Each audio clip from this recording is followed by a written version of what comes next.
नमस्ते सबैलाई। आज हजुरको सामने म यो फलको विषयमा उल्लेख गर्दैछु। हजुरहरूले यो भिडियो पुरा हेर्नुहोला। यो फलको नाम अमला हो। यो फलको धेरै गुण छन्। शरीरमा मानिसलाई कति प्रकारको बिमारीले कष्ट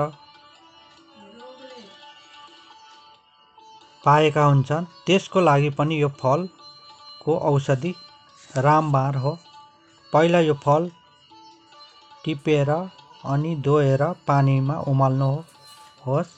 10-15 मिनेट उमाले पछाडि एउटा भाँडोमा छाक्नीले छानेर त्यो पानी राख्नुहोला। त्यो उमालेको पानी नफाल्नुहोला। त्यो अमला उमालेको पानी छानेर एक सिसीमा राख्नुहोला। जस्तै हृदय रोग, रक्तचाप, अपच, तितोपन, डकार, मुखको घाउ, उल्टी हुने जस्तो रोगलाई ठिक गर्दछ। यसको सेवन बिहानी खाली पेटमा गर्नुहोला। हर प्रकारका रोगलाई राम्रो गर्दछ। साना साना बालकलाई गाडीमा जाँदा उल्टी हुने गर्दछ भने यसको सेवन गरेर मोटर गाडीमा हिँड्नुहोला, उल्टी हुने छैन। नियमित रूपमा अमला खाने गरेमा शरीरमा रक्त सञ्चार राम्रो हुनेछ। अधिक भोक पनि लाग्ने गर्छ र अनि हजम पनि हुनेछ।